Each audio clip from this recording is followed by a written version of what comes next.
Welcome to our viewers in Nigeria and across the world. I'm Kayode Okikilu here in Lagos, sitting in for Seun Okinbaloye. Quite a busy day it turned out to be, with the announcement by the National Economic Council, NEC, that now is not the right time for subsidy removal, plus lots of activity at the Defense House with the President-elect and the Vice President-elect. But there is a situation that is fast unfolding in Sudan, and that's where we begin from tonight. It is a matter of urgency because Nigerians, a lot of them young students, are caught in the middle. In spite of some hiccups on the way, the Nigerian government says the first set of Nigerians being evacuated will arrive by tomorrow. That's Friday. Well, they had earlier recorded a video saying that the drivers stopped in the middle of the desert, saying that they had not been paid. Take a listen to that video and we'll come back with more. We'll bring you that video, but in the meantime, the chairman of the Nigerian Diaspora Commission, Mrs. Abike Dabiri-Erewa, responded to that video. And there's a lot to unravel from what is playing out in Sudan. It's a developing situation. A lot of things are still shaky right now, but we're trying to trust the Nigerian government, hope that the warring factions will cease fire for much longer so that Nigerians will get out of there safely. In the meantime, let's come back home. We'll keep an eye on what's playing out in Sudan. Let's bring you a roundup of all of the major political stories that played out today here in Nigeria.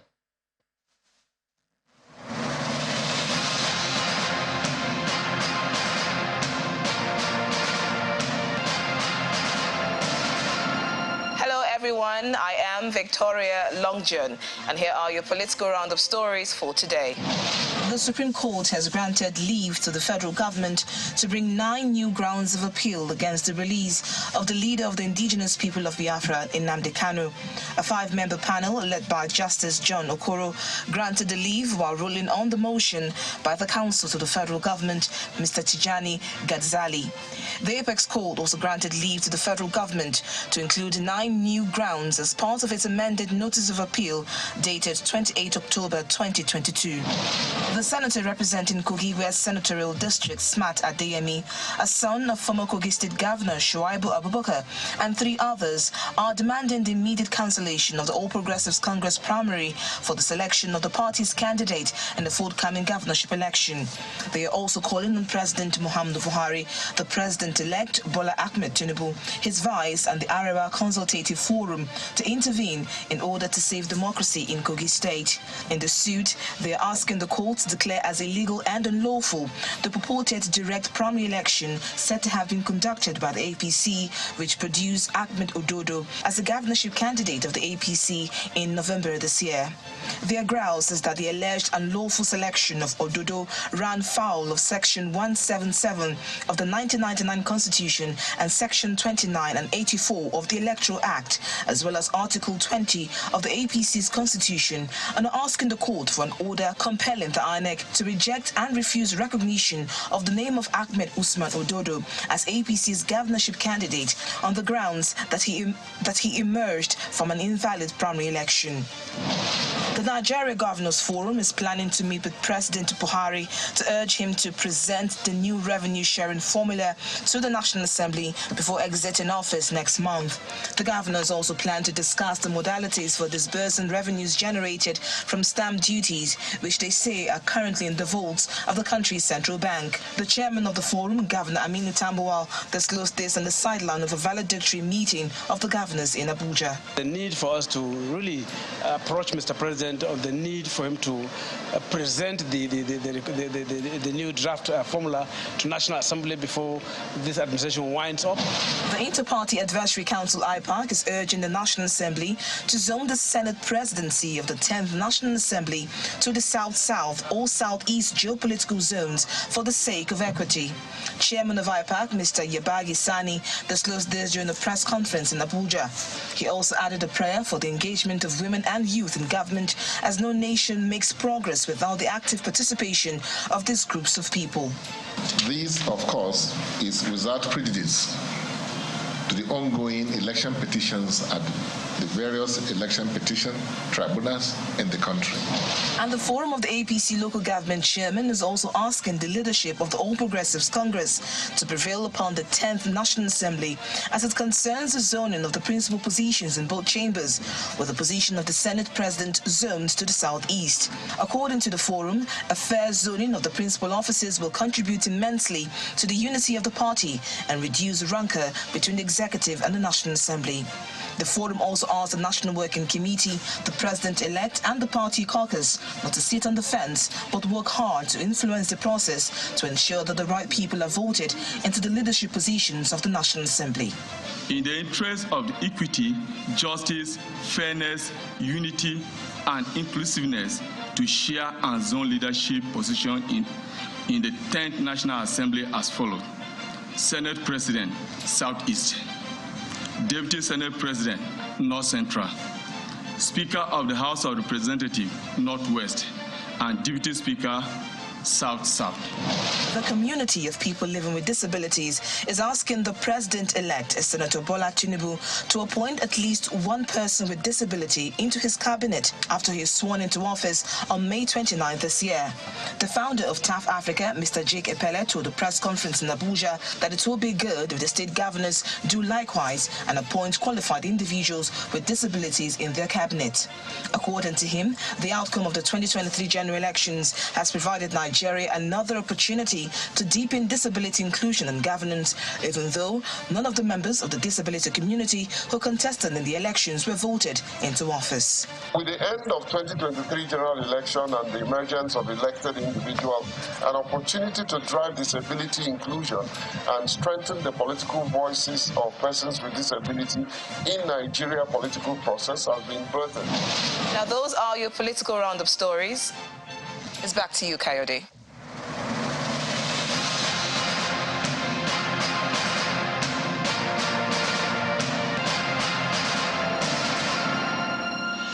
Well, thank you, Victoria. We continue our countdown this morning. It was more like a count up, really, in the aftermath of the Adamawa supplementary election. And the question is simple. Where is the suspended Adamawa rec, Mr. Hudu Yunusa Ari? It's been 10 days now since that election was called in favor of the PDP's Amadu Fintiri, that's the governor of Adamawa State. But the whereabouts of the suspended rec, Mr. Hudu Yunusa Ari, remains unknown. INEC says it has written to him, it has called him, and he's yet to return the calls or the messages. So that date of the legal announcement is described by INEC was April the 16th. INEC summoned him April the 17th. Until now, we do not have any word.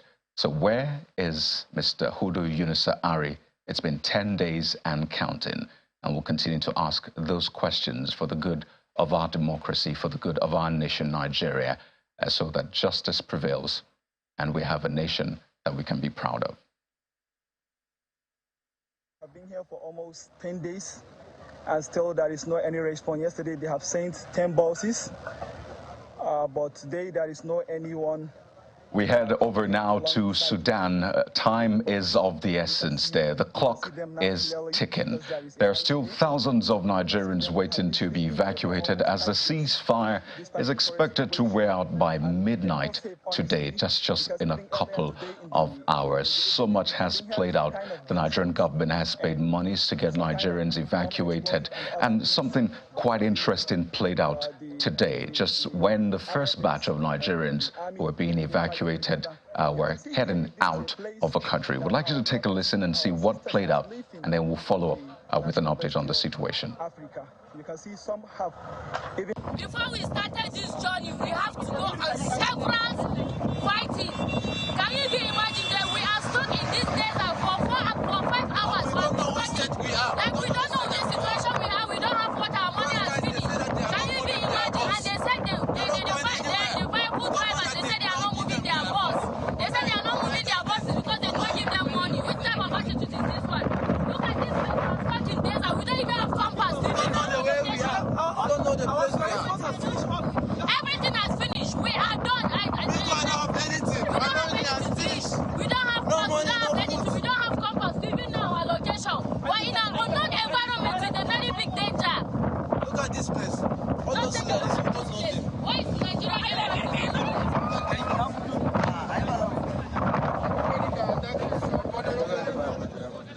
Well, the chairman of Nigeria's Diaspora Commission, Mrs. Abike Dabiri Erewa, who's also the CEO of that commission, responded to that video on Twitter, and she said that she had spoken with the National Emergency Management Agency, that's NEMA, and NEMA told her that the issues had been resolved and the journey has continued for those students whom you saw in that video right there. And subsequently, she gave a briefing to newsmen where she said that the Nigerians are expected in the country on Friday. And according to her, she said that 13 buses actually departed from 2 universities in Khartoum, that's the capital of Sudan, carrying Nigerian students at the Aswan border or to the Aswan border in Egypt, where they will be airlifted to Nigeria tomorrow. And she says that now they have a situation on their hands, as more Nigerians have now said they are interested in coming back to the country. We'll take a listen to her.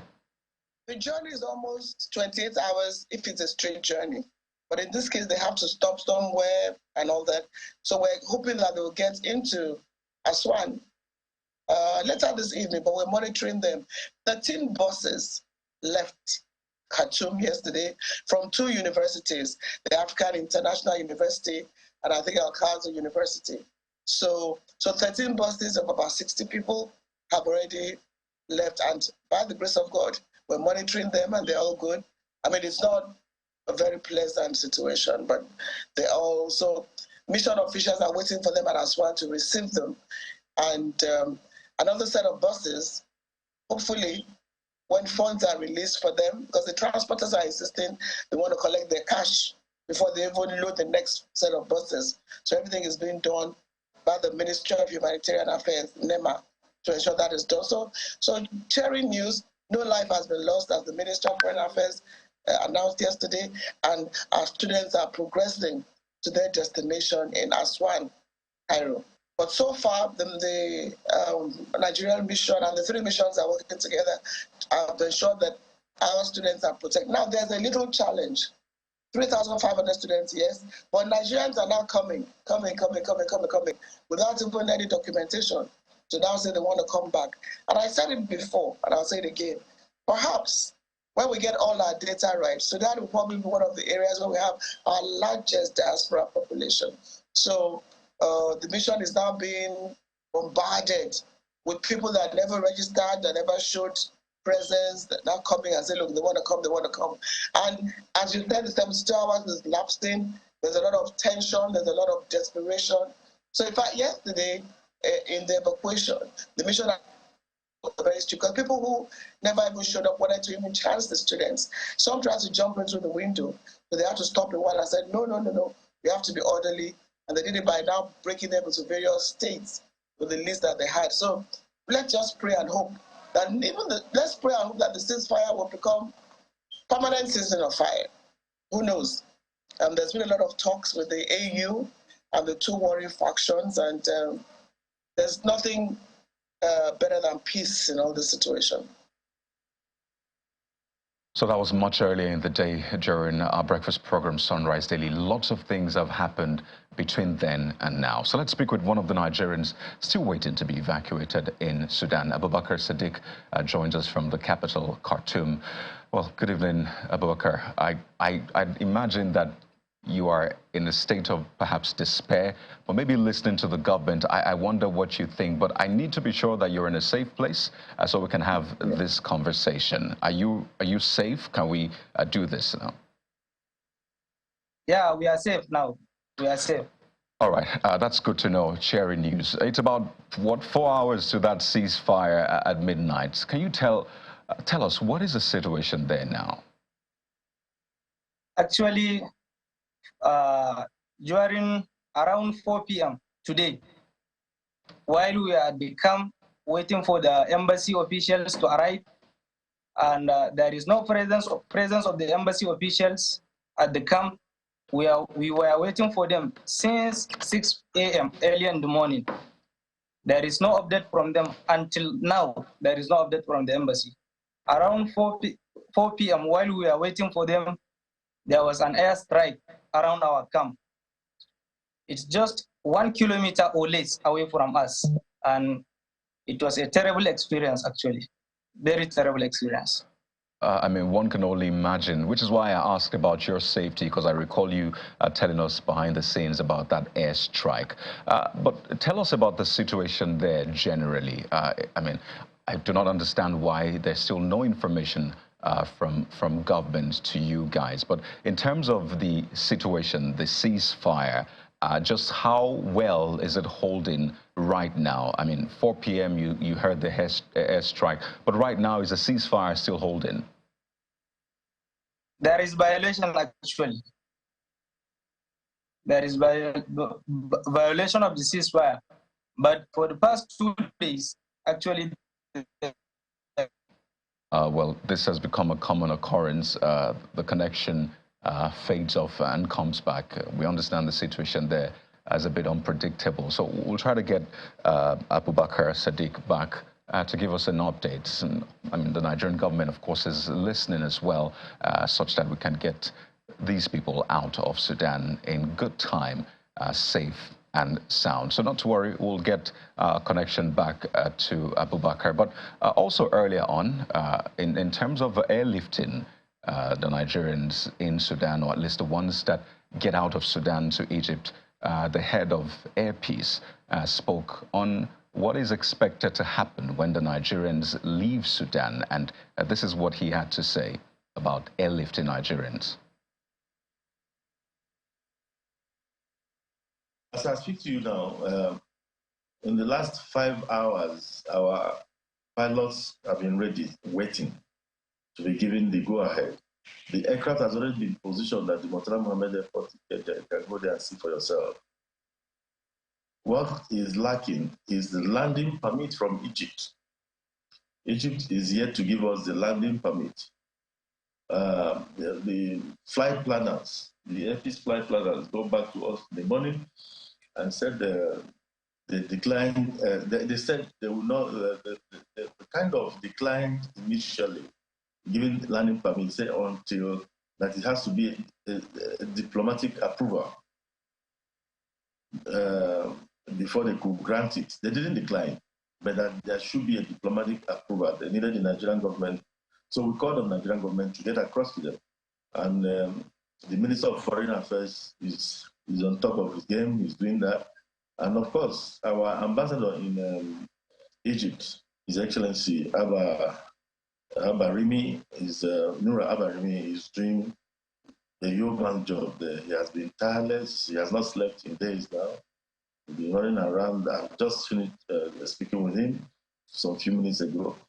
And they're doing what they have to do. What we are waiting for now is the landing permit. The moment we get it, Air Peace will be airborne to Egypt. And what we are doing is to foster unity in our nation, foster love. And I don't like some of the things that I've been seeing online in social media in the past few days. This is meant to, create ethnic harmony in Nigeria, not to create disharmony. So I beg Nigerians to see this as a national call.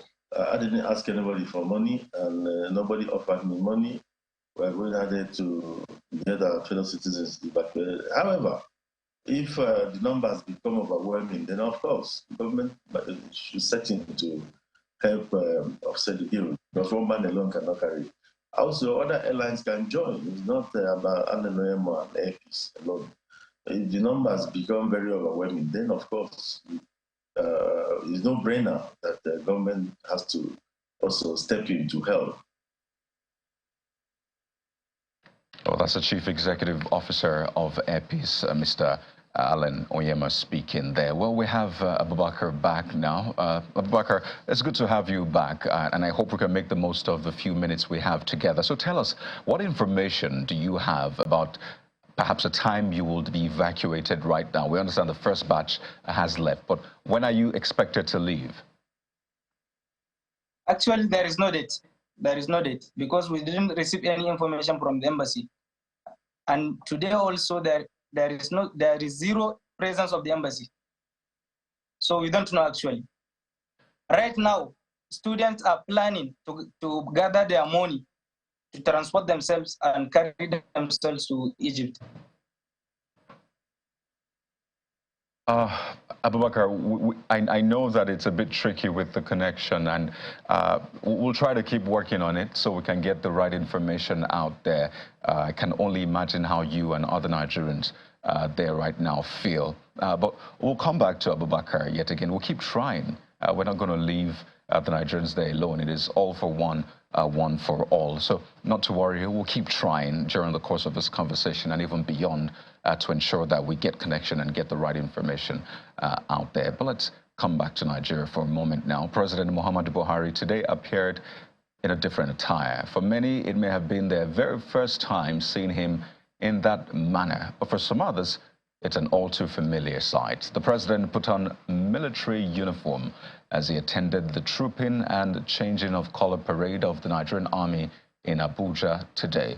And for the president, there has been major improvement in the Nigerian army since his coming into power in 2015, leading to it being rated among the best on the African continent. And the president noted that the event was significant as it indicates the repositioning which has taken place, leading to the enhancement of the Army's operations. The right flank of the saluting days. Since the last trooping and presentation of Colors Parade in 2007, new units have been established and operationalized in line with the increasing operational commitments of our Army. Additionally, existing colors have been extensively involved in multiple operations in various geopolitical zones of the country, as well as foreign countries, hence deserving of retirement. Today's ceremony is a continuation of our effort to reinvigorate the fighting spirit of our troops through the inculcation of greater pride in their units. The nation's security situation was greatly challenged by the activities of violent non-state actors. Today, I am pleased to specifically note that the situation has tremendously improved, and I wish to also proudly highlight that we have made remarkable progress in the fight against insurgents, militants, oil bunkers, kidnappers, and other criminal elements in the country. The Nigerian army that we celebrate today would not have been able to discharge its responsibilities optimally, including today's trooping and presentation of colors, without your collaborative effort. I wish to commend all Nigerians for their perseverance, support, to state that the country will continue to rely on support from all segments of the Nigerian society in ensuring the maintenance of peace and security of our nation. Well, Nigeria's President Muhammadu Buhari is speaking there. Well, over to the Defense House now, where the President-elect and his vice have been holding several meetings. So Senator Bola Tinubu today met with the Emir of Kano, Aminu Ado Bayero, and members of the Progressives Governors Forum, where they promised to work together with the incoming administration.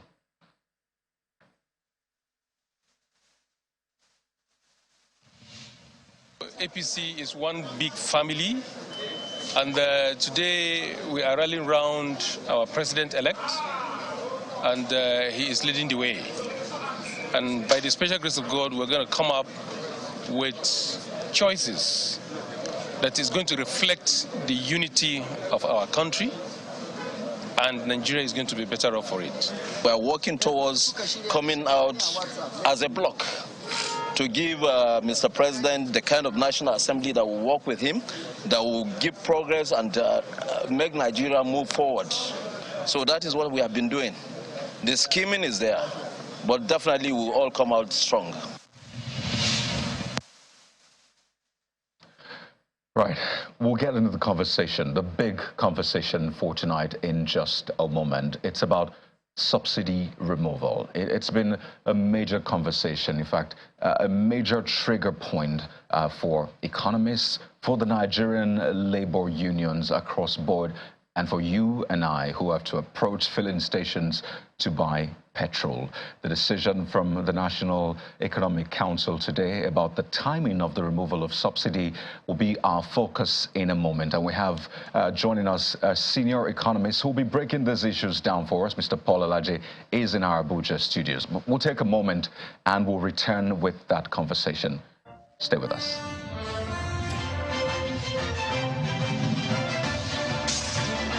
All right, you're welcome back. Quite a number of issues on our table. There's a Sudan situation, Nigerians still stuck there.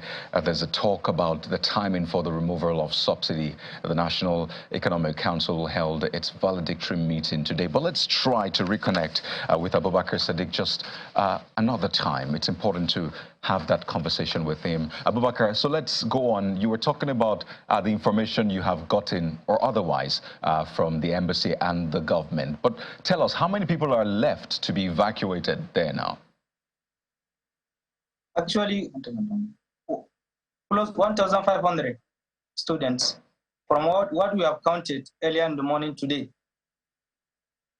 There is 1,500 students on the ground still. How many have been evacuated so far? Less than 600. So you're saying the first batch that went earlier on had just less than 600 students on board those buses? Yeah, less than 600 because every bus carries 49 students. So, and 13 buses left. So it's less than 600. Tell us, what criteria was used in I didn't get that. What did you say? I think the exact number of the students that left, 558 and 88, I mean. 568. 588. Oh, 588. All right. So tell us, what criteria then was used in selecting those that went with the first trip? I mean, we saw videos of them saying the drivers stopped right in the middle, but let's talk about the criteria. Why did those ones go and you were not able to join the first batch, that is? So actually yesterday, the criteria was to select some percentage from each and every state, like 20 people from Yobe, 20 students from Kano, the percentage, based on the percentage of the state associations, number of the state associations. So, and that criteria was abundant. It was only done for the first bus that was there. But for the second and third, to the rest of the buses, it's just the survival of the fittest. Whoever goes in first, he will not go out. He will not, there is no way he will go out. It is just the survival of the fittest. Oh dear. I mean, one can only just picture that situation, things getting rowdy and people trying to just fight for their lives and their safety. But the people left, I mean, I'm sure you're trying to be strong. Do you have food? Do you have water? How are you getting by, really? There is no food, actually. Some have food, but some don't. And even if you have food, you will not have the ingredients, the main ingredients. And right now in Sudan, 1 cube, can you imagine 1 cube of Maggi? They are selling it 50 Sudanese pounds, which is equivalent to 80 naira. 1 cube, just 1 cube. So are you then and even today? Right, go ahead, please.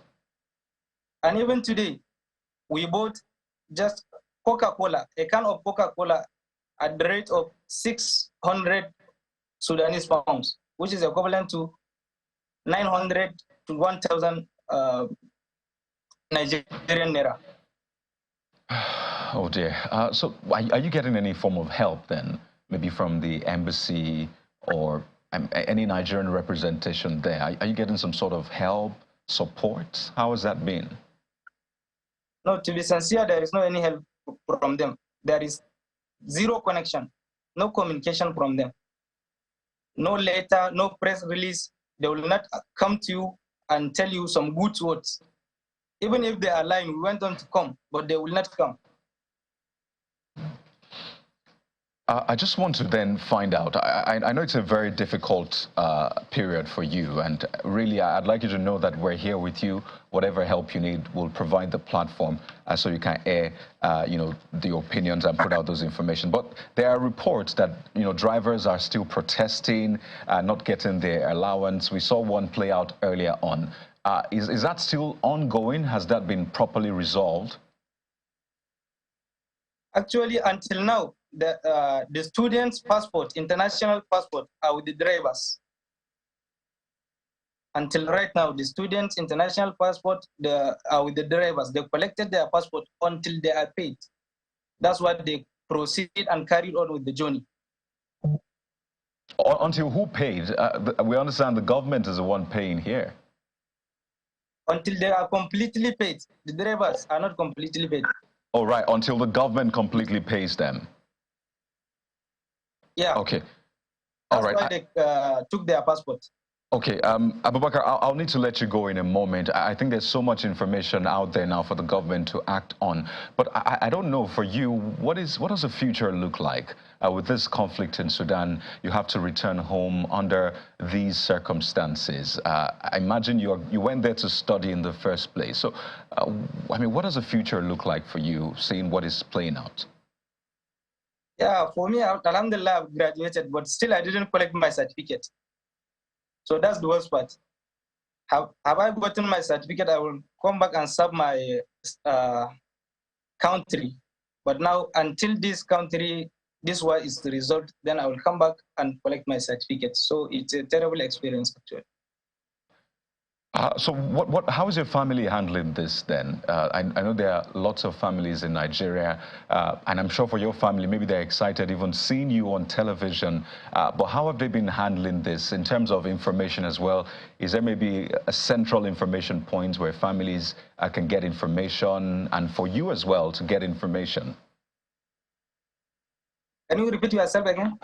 I said that how is your family holding up on this one? I wonder if there's a central port where they can get access to information, that also you can get access to information, the right information, because we heard that there was talk about students, meeting at a certain place so they can pay $100 to leave, and the government said, well, they should discountenance that. So how do you get the right information from your family and for you as well? So for my family, for me, I don't even tell them like the reality of the war, because like I want to protect them. Because you cannot just come and because they are really scared. Actually, they will call me 100 times per day, trying to reach out.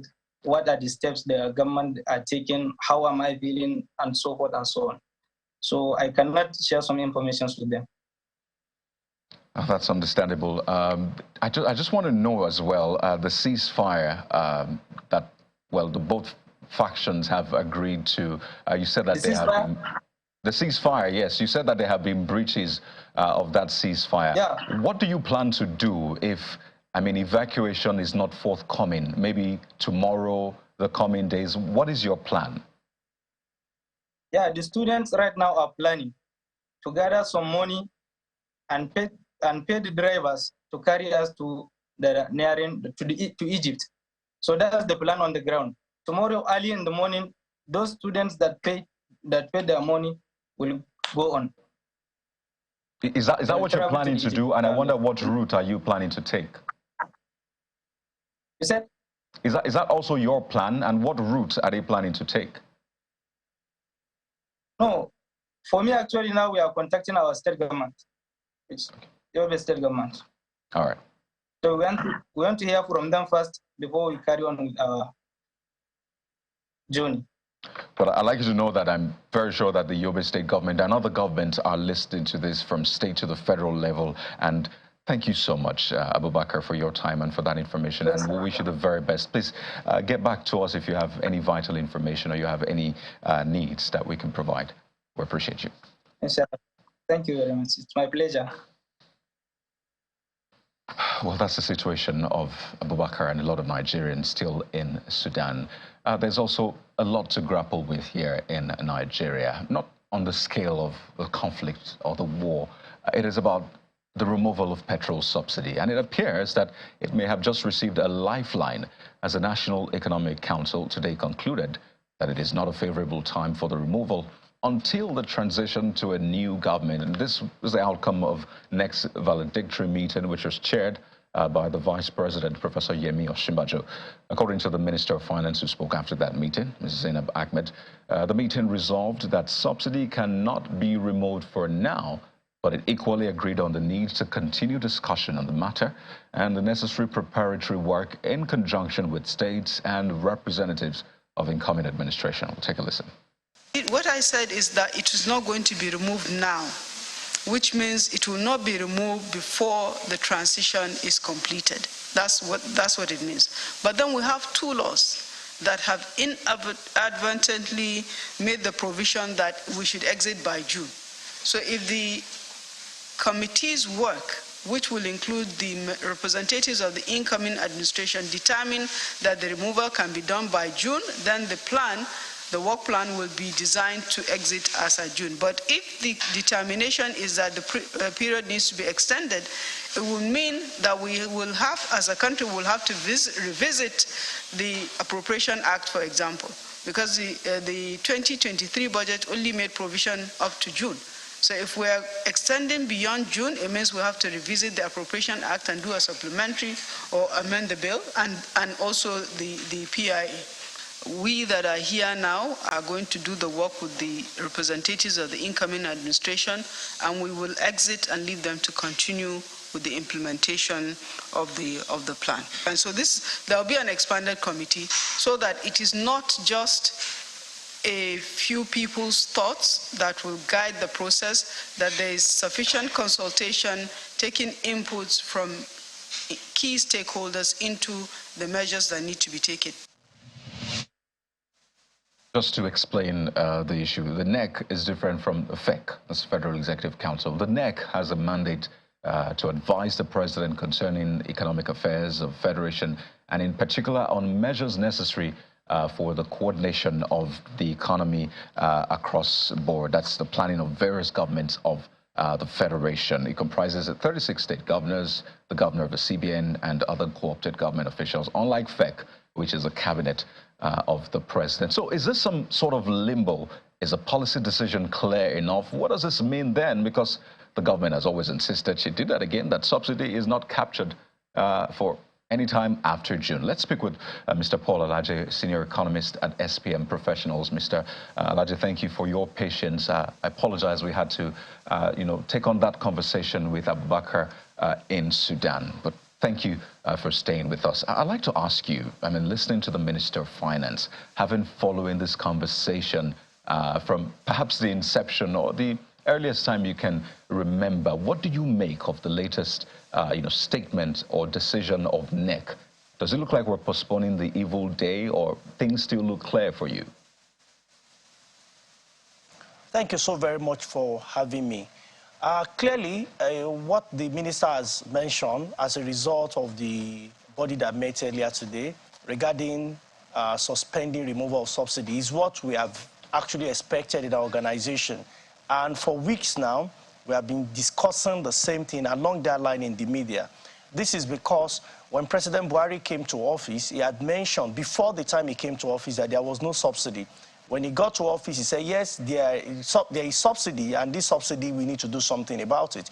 Government had mentioned in 2020 that there was no more subsidy as government will allow floating rate or the market forces to adjudicate price. And we have also said that that will not be the right approach, even though the government has mentioned that subsidy should be removed completely. We strongly believe that without doing the needful, which includes, first of all, making local refinery work, at least 3 to 4 of them, making them work, there will be no reason, there will be no point, there will be no basis for subsidy removal. Yes, it hurts over 3 trillion, and government said what they've made provision for is just from January to June. And after June, Nigerians will have to start buying fuel by themselves.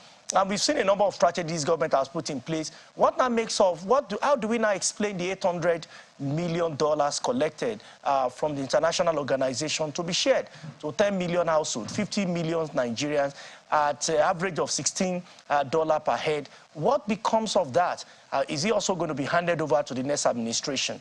Another question, perhaps, which I believe authority we need to do something about is what are the options we have on the table? Is to go to the National Assembly, obviously, to ask for additional budget, which most likely will come from borrowing. And I can tell you that the money we are projected to spend in 2023 is not even enough, as we are borrowing significant parts of our budget. In fact, beyond what we'll be spending on capital expenditure is what we'll be borrowing. That is, the entire capital expenditure funding perhaps will be coming from borrowing, and more that we go into recurrent. With additional monies, we will still have to go again into borrowing to finance the remainder, except and unless government is looking at other funding. Unfortunately, what we have in excess crude accounts today is not up to $1 million. And I will repeat it, what we have in excess crude accounts is not up to $1 million.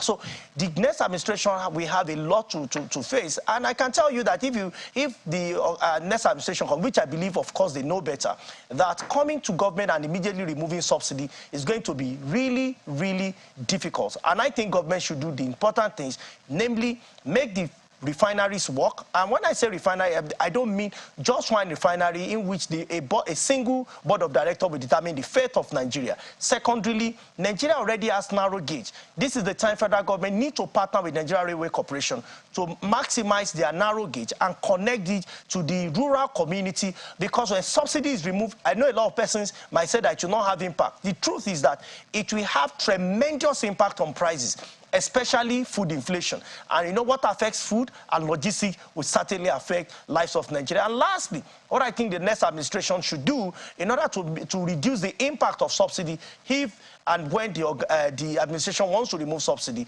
is to provide for large mass transit system in areas where people are relatively poor compared to where people are relatively rich. It's not necessarily going to be allocated to areas where people are relatively wealthy or they have average economic life. It should be targeted at areas where people are poor. If we don't do this, it will be tantamount to what we attempted in 2012, when people have broken their back as a result of hunger and subsidy removal. That was when we now started discussing palliative. So we have an opportunity. I'm happy that government has returned to the path of reasoning that, one, the timing is wrong. It's too late for subsidy to be discussed at the end of an administration. The new administration should be given the opportunity to decide the future of the country, because the people have said that is the way to go. Well, some things we know for a fact, or at least we can rely on statements made by, government or incoming government. For the president-elect, for example, he said that no matter how long the protests go on, he will remove subsidy. So his position is quite clear on that. And I think what we're not quite clear on now is the timing. So you seem to be saying that removing it at the start of the administration, which looks like that was a plan originally, to remove it by June, you seem to be saying that that is not a good idea. So when would you propose then? Is it at the end of 1 year? Because he has said clearly that it will be removed. So when will the timing be right, really? Okay, let me tell you other presidents that have said subsidy will be removed. The military president, Ibrahim Babangida, has said subsidy will be removed. He was unable to remove it. President Buhari, who was both military and civilian president, have said subsidy will be removed. He was unable to remove it. President Obasanjo, military head of state as well as civilian head of state for 8 years, have said subsidy will be removed. He was unable to remove it. And if you check all of these presidents, none of them was able to increase PMS per liter beyond 50 cents at any time. This is because what we deal with in Nigeria is 133 million poor people, and they have to move. Some of the farm outputs that we have that is not even sufficient, we need to move them to urban center. The implication of the removal of subsidy on price of 50 kg rice, it's approximately 2,000 to 3,000 naira extra. So we need to count the cost before we take the decision. But that does not mean subsidy should not be removed. If you ask me, subsidy should be removed. But what must we do? Number one, refineries must be fixed. And if you ask, let me also quickly explain, because of time, what are we subsidizing? Why do we have subsidy today? If we use the exchange rate that was applicable in 2015, official rate was 199 and parallel market rate was 360. If those rates were applicable today, that is, if official rate were to be 199 as against 460 plus that we have today, and parallel market over 750. If we're still using the old rate, the truth is that we will buy PMS at the rate we are buying today, and government will not need to add. By extension, what we are paying for is policy issue.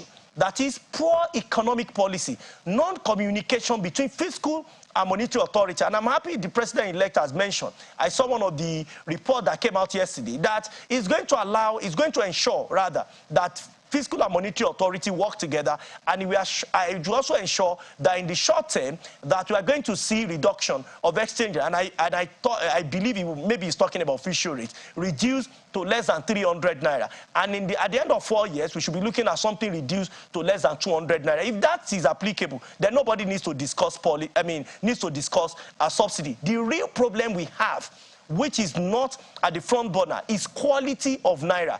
People are working to become poorer because of devaluation of this currency. And this was what happened in France many years ago, where almost on a weekly basis, the value of the currency of that country was devalued almost on a weekly basis, you know. So it's a big challenge. Even if you remove subsidy today and we don't have local refinery, and the Central Bank of Nigeria in future says naira is going to be devalued, you know what it means? If you are buying PMS per liter for 500 naira, you need to be ready to pay between 600 to 700 naira for committing no offense. Why? The foundation is not strong. The foundation is to make local refineries work. Government have 4 refineries in their hands. Give them to private sector, retain some unit of shares. I repeat the method you have done with NLNG so that we can produce PMS. Private sector understand that without output, that is without production, without making PMS available, there's practically no way they can make profit. And they want to make profit. Correct me if I'm wrong. So their shareholders are also want their board to take some decisions. So correct me if I'm wrong. We're winding down soon now. You're saying, well, timing is tied to certain things that government must do, which is, I mean, an example you've cited is the refineries must work. So it's not just enough to talk about timing. Those things have to be done before we then talk about timing. Am I correct? Absolutely. All the precedents is the same mistake that has been made time and again. Make all refineries, or at least 3 out of the 4 government-owned refineries, added to the private refineries, connect the rural community via the train track, which is the narrow gauge, and make provision for the rural environment. I am the first person that will throw my weight behind subsidy. But if you don't do that, it will be a lie that many people... Pardon me. Let me get you to do an estimate. So how long would all of that take? How long should it take if the government were to handle this seriously? Well, I think within 2 to 4 years, government should be able to provide that. But that does not mean we should see sell PMS at the rate we are selling today. There could be a gradual phase out of the volume of money government is paying, maybe 10%, 20% increase in the price. But to remove it completely would be to say you want to compare Nigeria with Saudi Arabia. President Buhari have said Nigeria has no reason to sell petrol less than Saudi Arabia. But what President did not compare correctly was the minimum wage in Saudi Arabia and the living standard in Saudi Arabia in Nigeria is completely different. I'll give you another instance. United Arab Emirates, an economy that won $400 billion only for population of 10 million people. Nigeria, giant of Africa, an economy arguably worth about $500 billion for over 215 million people. That is why you have more poor people in Nigeria. In fact, it warehouses most poor people in the world compared to where you have United Arab Emirates. So what we need to compare correctly when making economic comparison is not just one side, the supply side, but you need to look at the demand side as well. A lot to unpack, really. That's why we even need that census to be conducted. Looks like there's no word now from the MPC regarding even when or whether or not it will hold next week. That's talking about the population census. In 30 seconds, Mr. Lights, let's wind down. How should Nigerians then view subsidy removal? How should they internalize this? How should they approach this conversation? So the way Nigerians should look at subsidy removal is it is a responsibility on us as people to pay for what we consume, but we also need to protect our future, that if there is policy somersault or mismanagement on the part of government, we will not need to pay. We have not committed any offense for having devaluation of Naira. Now we are paying. The way it appears to me as an economist is that we should pay for that. And some economists have said, let's even devalue to 1,000 Naira so that people will not be able to travel abroad for their medical bills. The truth is that the rich we always afford to travel. The poor that we pay 30,000, 40,000 Naira, will they be able to transport themselves to their places of work, or we take them completely out of economic cycle? Big question there, and I think that's a great place to land. Really a lot to unpack, but you have provided a lot of insight, and we'd like to thank you so much, Mr. Paul Alaje, Senior Economist at SPM Professionals. Thank you for your time on the program. Thank you for having me. Well, the coming days and months will clearly be interesting. I'll be right here to give you all of the insights, the angles, the breaking stories to this one. I'm Kayode Okikiolu. Thank you for watching. Goodbye.